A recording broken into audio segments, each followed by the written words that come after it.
Join Edwin Frondozo on the Business Leadership Podcast every week for a unique program featuring insights and actionable items from the world's most successful business leaders. Hear firsthand the exclusive interviews and personal journeys on how today's transformational leaders made it to the top. If people truly and deeply understand the vision and your mission, they will feel the motivation. They will feel the purpose of coming to work. Always repeating yourself on, always keeping the mission and the vision centerfold of everything, I think is key. This is the Business Leadership Podcast, and I'm your host, Edwin Frondozo. Welcome. Thank you for taking the time to join me today. I really appreciate your time. How are you doing today? I'm super excited to share this conversation that I had as I had the pleasure of speaking with Simon Ferragne, CEO and founder of Tractic Software Inc., which is the #1 security workforce management software worldwide. In just over 5 years, he has grown Tractic into an international operation, servicing hundreds of clients and hundreds of thousands of facilities across the globe. In our conversation, we discuss his plans on how to grow his business through innovation and investing in employees who understand their organization's mission. We actually take a deep dive on how he transitioned from a technical role to one of a business leadership role. And lastly, Simon talks about focusing on the collaboration between the different areas within the company. Today's podcast is brought to you by True Shield Insurance, Canada's most trusted insurer for entrepreneurs and small businesses. I'd like to take this time to thank all of you for your support. I really love hearing from you and also getting feedback and comments. This is the latest one from Emily on Apple Podcasts, and they write, Edwin has some great guests interviewed under his podcast belt, great for entrepreneurs and leaders of so many kinds of organizations of so many industries. He's down to earth as well. I love it. Thank you so much, Emily. I really appreciate you. When you have a minute, please be sure to subscribe, rate, and comment on the podcast.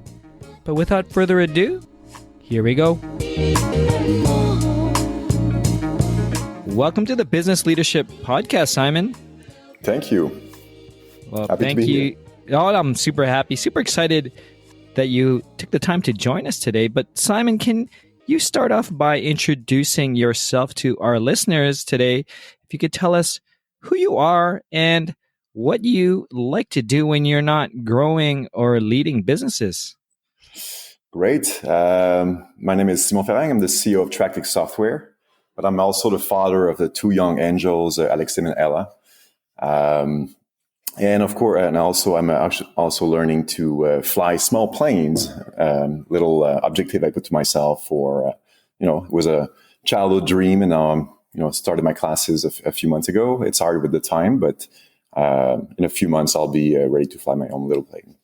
Oh wow, that's super exciting. Are you for flying a plane? Are you looking at it as a hobby, or are you looking to really do like trips with it as well?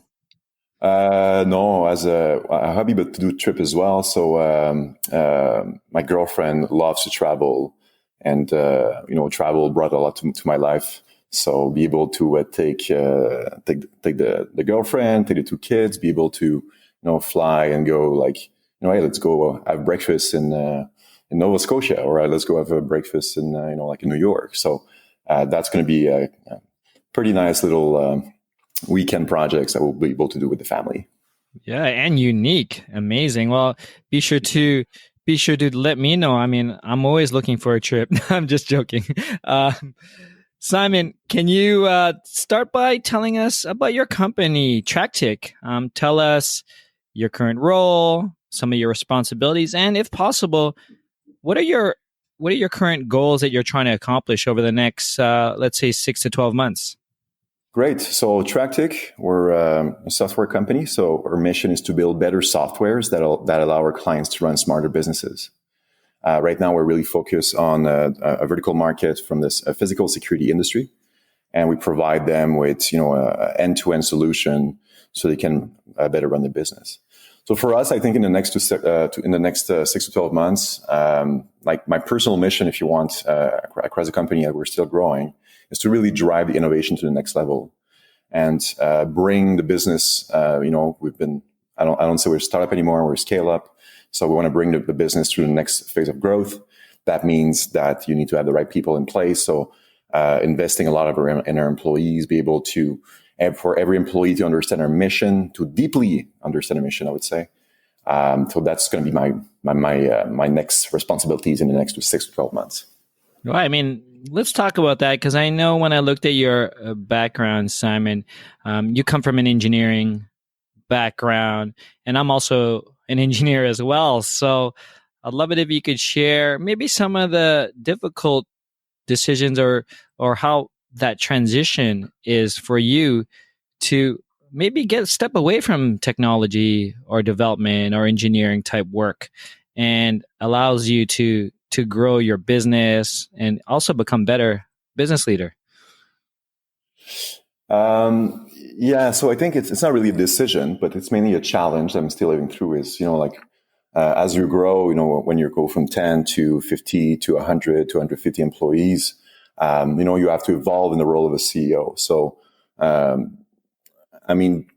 the business we were 6 years ago when I started, I was alone, and where we are today is evolving rapidly with our growth. So, being able to evolve myself in the role of the CEO and the change of responsibility, the more layers we're adding in terms of reporting and trying to keep a focus on what I think is the most important thing, which is innovation and solving our client problems.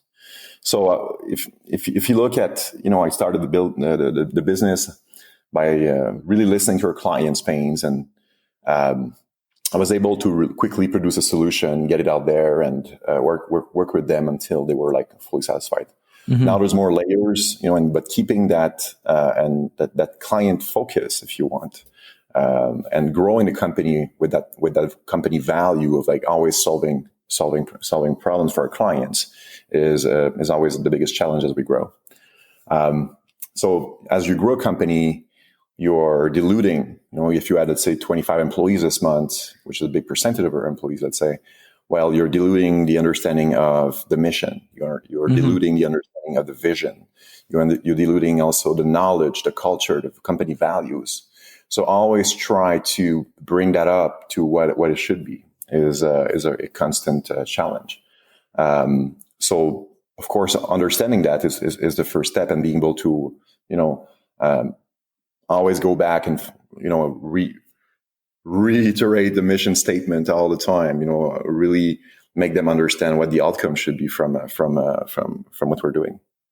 Yeah. So talk to me about that, because I know you mentioned this is personal mission for you, not only to hire amazing people, bring amazing folks into the organization, but reiterating that culture, right? Like, we're not taught about culture, and as amazing business leaders, it's your job to keep that intact. So what are some of the strategies or activities that you're doing right now that allow you to reiterate that focus on clients?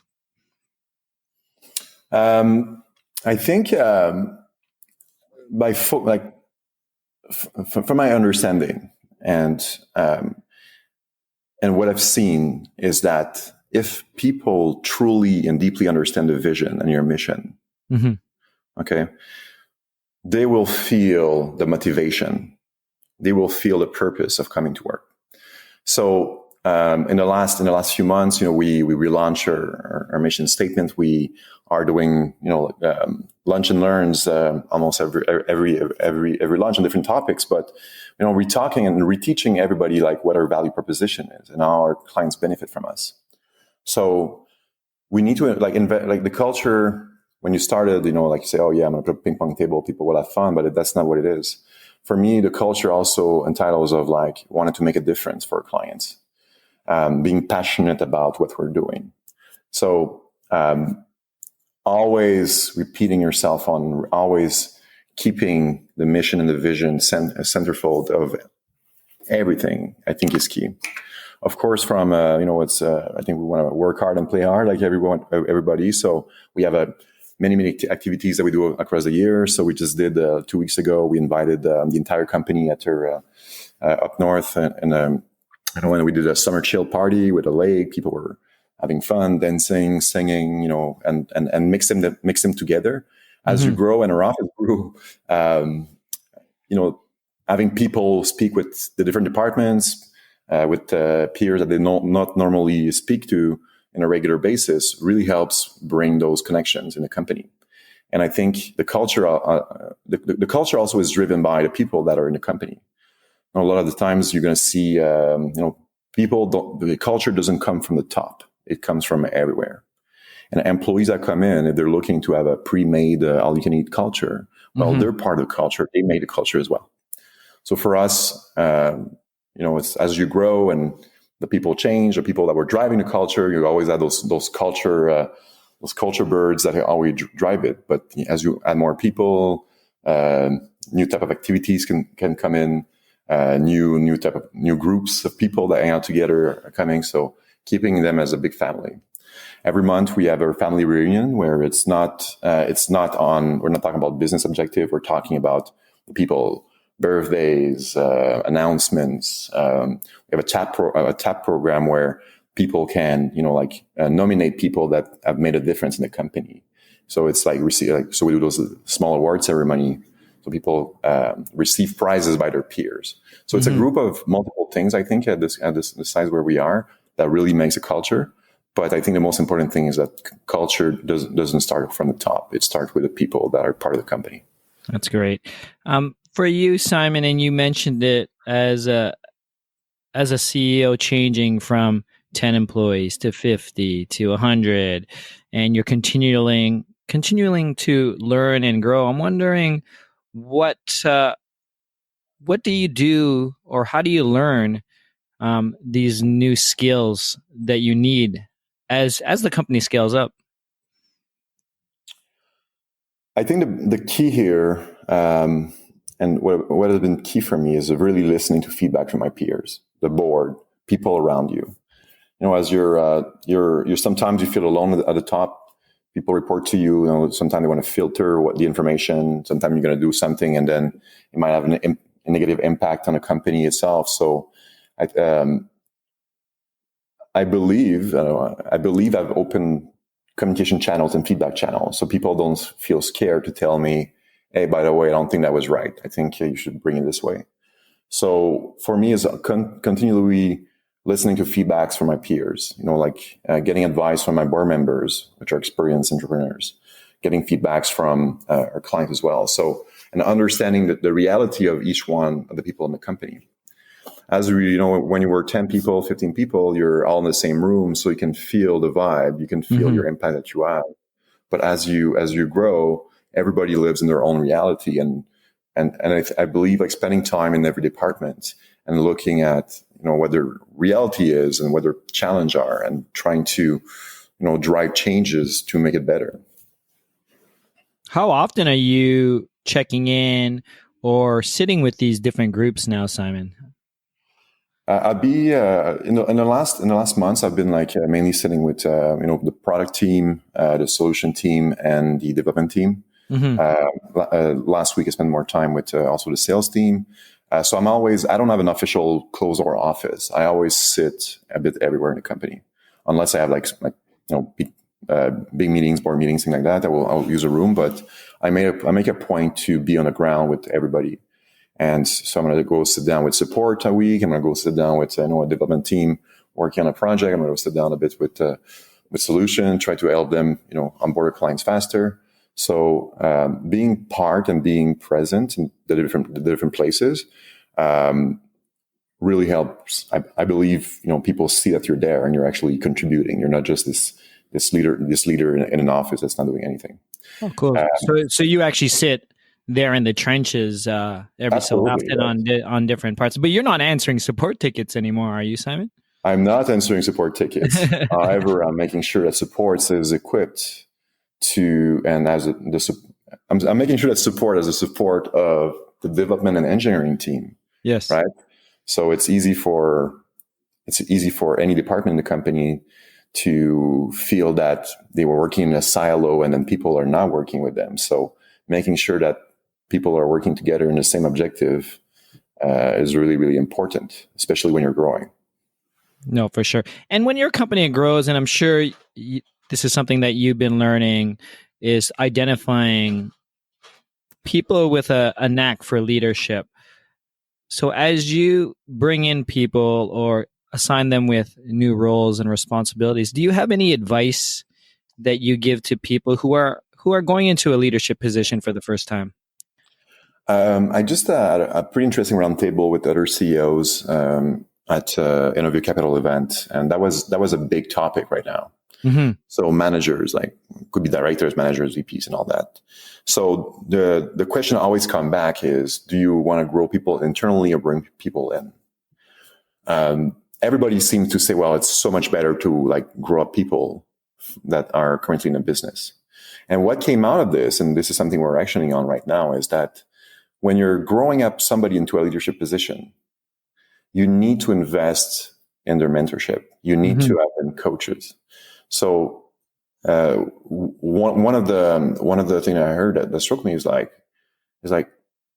you can feel really alone if you're, let's say, in a transition. Let's say you're doing a specific role, and then you have just become a director. Is like you are not born a manager; you are made a manager, and this is very, very important. And we understood that, like we're taking action on it right now. So everybody that gets promoted inside a company will get some coaching, and not coaching from external coaching. They'll be able to have a coach that help them and follow them on a week-to-week basis until they feel that they're equipped to in that management position.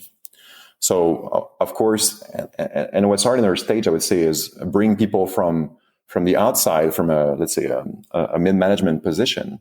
Is we are a scale-up. So scale-up is you're not a startup anymore, so you have process in place. You're not yet this fully big machine company that is like people are numbers and all that. So we are in the middle. So the people that we need to bring into that middle management positions are people that will bring us to the next level. It's people that will work with us to organize. They're builders, right? They're people that are going to build the department, that they're going to, change the process. They're going to find like the low-hanging fruits and fix them. They're going to like rethink the structure. So some people, when they join this, this fast-growing companies like ours, some people are more comfortable in the startup, freely, that. Some people are more comfortable in this very structured, business. So we are in the middle of that. So it's finding those builders and investing in the people that have been loyal to the company, that have capacities and skills to become a manager, but investing in them as well with coaching. Hey there, how are you? Enjoying this conversation that I'm having with Simon. Before getting back to the conversation, I'd like to take this time to say thank you to my episode sponsor, True Shield Insurance, Canada's most trusted insurer for entrepreneurs and small businesses. True Shield not only will help educate you on the risks of your businesses, but also provide unique solutions, including the ability to purchase your insurance directly online. Simply go to trueshield.ca, answer a few questions, and get a quote which you can purchase. Let True Shield help protect what you've worked so hard to build. Now let's get back to the conversation that I'm having with Simon. As you identify these leaders, are there something specific that you're looking for within these people, and how do you recognize it right away? I think it's people that want, like, people that really, really care about the outcome. So people that are going to see a problem are going to be able to go in problem solving mode and get it fixed. So I think the sense of ownership, one of our value, is very, very important. So bring somebody that's doing, like, some employees that we have, like, they're amazing people. They're good doers. They do a tremendous, excellent job, but they don't have, like, when it's 5:30, 5:30, 6 p.m., depending on who you're talking to. They want to go home. They want to get to their life, right? So these type of people don't want to be managers. So it's pretty obvious. But they're still very, very important employees for and contributing to the overall mission. Now you have another type of employees, I would say, that, been proven cheerleader of the company. When there's a problem, they bring the solution. They're able to work with and collaborate with other departments, with other people in the team to be able to get it resolved. So this is the most important attribute, if you want, from somebody that wants to grow inside Tractic. Oh, that's great. And I'm wondering, from your point of view, Simon, this type of person that cares, problem solving, has ownership on not only their role with the client's well-being in the companies. Is this something, have you seen this, something that this could be trained, or is this just something innate in some people? I think I think there's a sense of ownership that you cannot be trained on. It's like, excuse me the expression, but like somebody that gives a shit, right? Mm-hmm. So there's the people that really, really, really, really have this ownership and wants to get it done, and they see this as a career opportunity. Other people, like I mentioned, not necessarily, but it like they're not fitted to go to the next level from a management position, but still providing a lot of value. And you touched upon mentorship, coaching. Simon, I'm wondering if you can name a person in your life who had a tremendous impact on you as an entrepreneur, as a business leader, manager. It could be anyone. Maybe they mentored you, or maybe you know them or you don't know them. Is there anyone who comes to mind? I had many people, I would say, along the journey. The ones that comes to mind is, as I started, I had a chance of having an angel investor that is now a friend to get me through the startup phase, if you want. So his name is Adrian Showers, the CEO of another great company called Alaya Care. So he's on his third business. He's been, on the board since the beginning. It was really helpful for me to get that person, and as it was new for me, it's my first business, and I'm not from a management background. So as we went through the different challenges of growing a business, he was always there to give like really sound advice on what is the best thing to do in those ones. We also had a chance. We have a great partners, investors in a company. And through their network and some events that they organize, I'd say I had the blessing to getting connected to many other CEOs that are in companies that have more revenue than us to the next phase. And these moments, every sentence they would pronounce, every sentence they would pronounce, every word, every challenge that they spoke about that like was really, really important for me. And every time I go to those events and I meet with other CEOs, and sometimes it's just round tables, just like, regular like happy hours and but speaking and comparing notes, if you want, on some of those growing pains, and what is terrific versus what is, oh no, this is a problem. So like, that's very, very helpful for me because they've lived through it, been there, done that, is the best mentorship you can get and the best advice you can get. That's great. Simon, is there anything that you are reading at the moment? Not at the moment. Right now, I'm reading on natural language parsing, which is that sounds technical. Not necessarily it's a bit of out of context. However, I think my last book was "Start with a Why" by Simon Sinek. Okay. So I really connect with everything he's saying. For me, it's like, I don't know, I live and breathe this philosophy. And especially, like as I mentioned earlier, as we grow our team, we need to make sure everybody grasps our mission and what we're doing. Being a systems guy, an engineering guy, I'm always curious to find out what what people are doing right now as they improve as a business leader, and maybe even from you, I was a little excited to ask, being having an engineering background, is if you have any new productivity hacks or systems that you have recently learned, Simon, that Yeah. you maybe implemented and it's helping you right now. Yeah, I think from a leadership perspective, Yeah. I've kind of like changed the way I'm like talking about the vision and the way I'm like breaking in pieces the different tasks that needs to be done, let's say from a product point of view.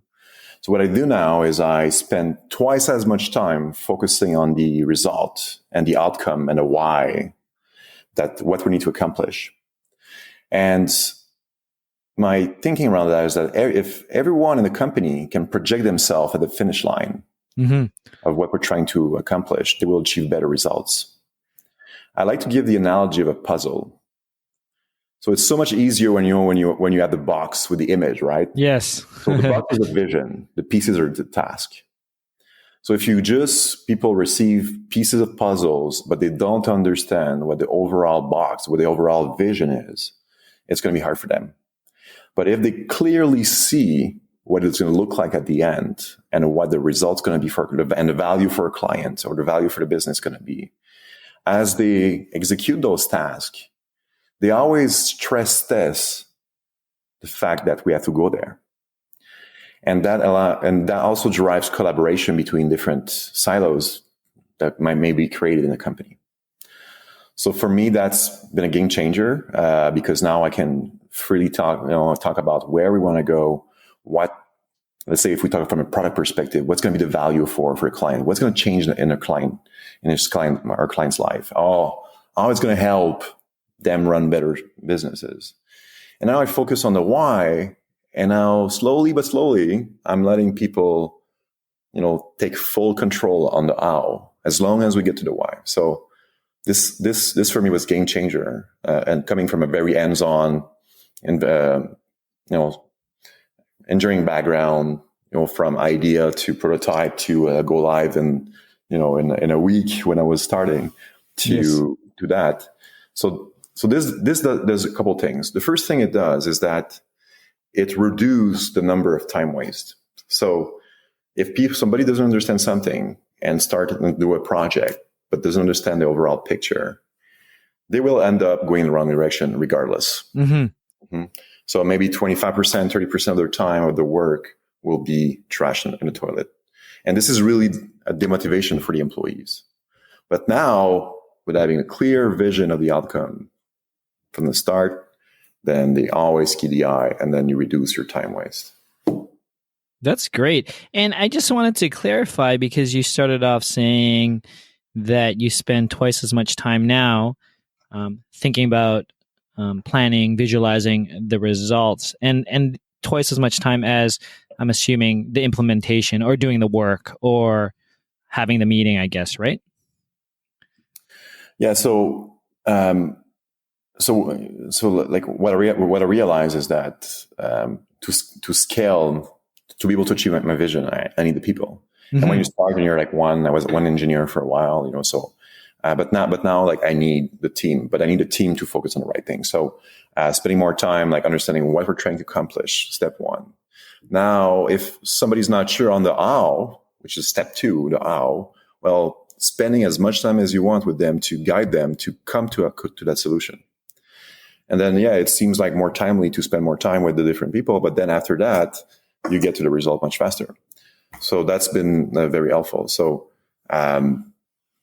investing time in the people that report to you to make sure that they're going in the right direction.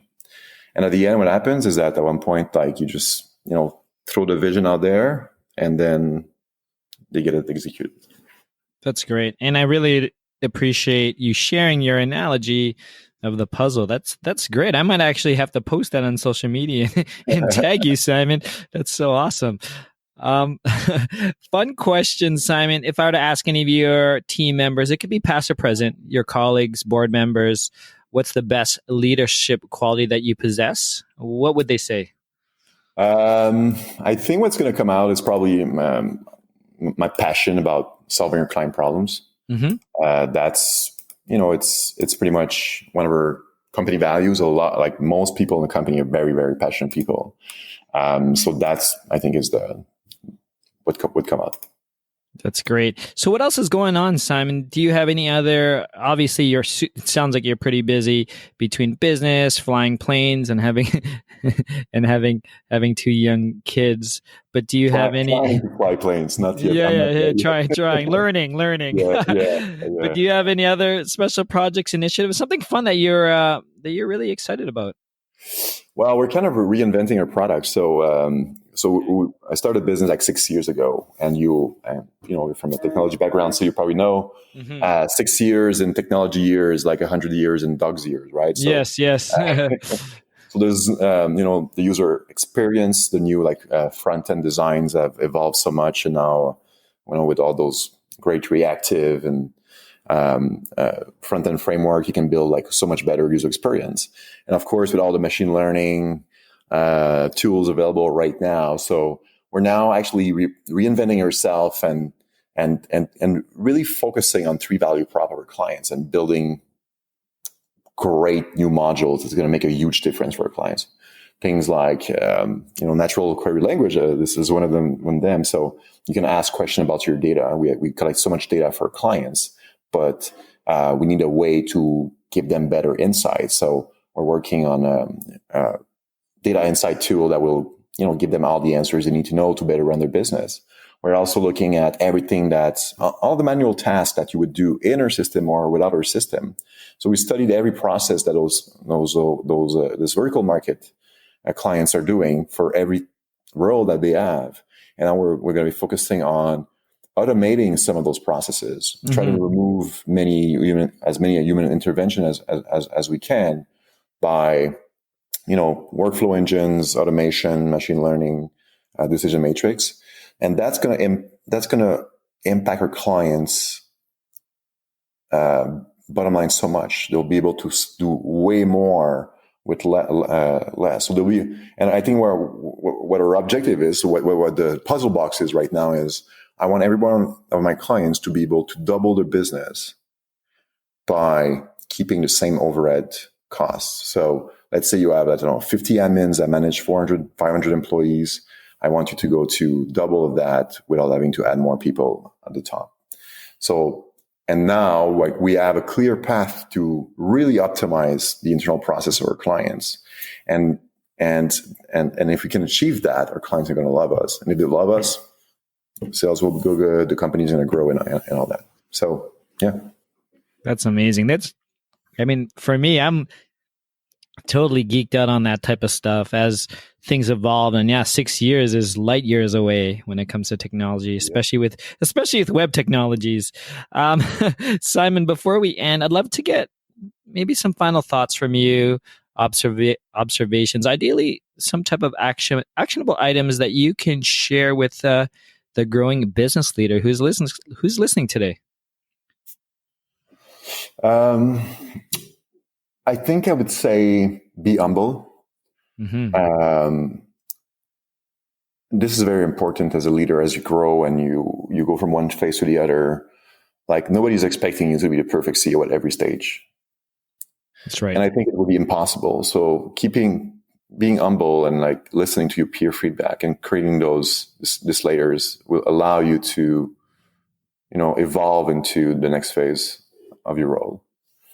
And I think the most important one as well is as you grow a business, and it's easy to lose focus on your mission. It's easy to spend more time now doing, working on the office or, living your CEO life and trying to get some notoriety. But really, the only reason you're leading a company is because there's clients out there. There's employees working hard to execute that mission. So if you lose track of that mission, the company's going to die. That's always great. Keep your eyes on the ball. I like that. To close, Simon, can you tell us where we could find more information about you, your company, or anything else you'd like to share with us today? Yeah, you can, of course, tractic.com, TRACKTIK.com. Mm-hmm. And if you're looking for your next job opportunity, tractic.com/careers. We have many roles open, of course. So we're excited for the next couple of phases. It's going to be an interesting next 12 months for sure. That's amazing. And we'll definitely post those websites, those links on the episode webpage. But Simon, it's been an absolute pleasure. Thank you for joining us on the Business Leadership Podcast. My pleasure. That's it, Biz Leaders. Thank you for joining me on another episode of the Business Leadership Podcast. This was episode 122 with Simon Ferragne. If you want to learn more about Simon, Tractic Software Inc., or anything else we discussed, please go to thebusinessleadership.com/122. Please join me on my private Facebook group where I will discuss this episode, answer your questions, and connect you with other like-minded business leaders. A simple search for Business Leadership Group directly in Facebook. And once again, thank you for today's sponsor, True Shield Insurance, Canada's most trusted insurer for entrepreneurs and small businesses. If you haven't done so yet, please subscribe, rate, and comment on Apple Podcasts or wherever you're listening to the podcast today. Thank you again. Edwin signing off. Thank you for listening to the Business Leadership Podcast at thebusinessleadership.com.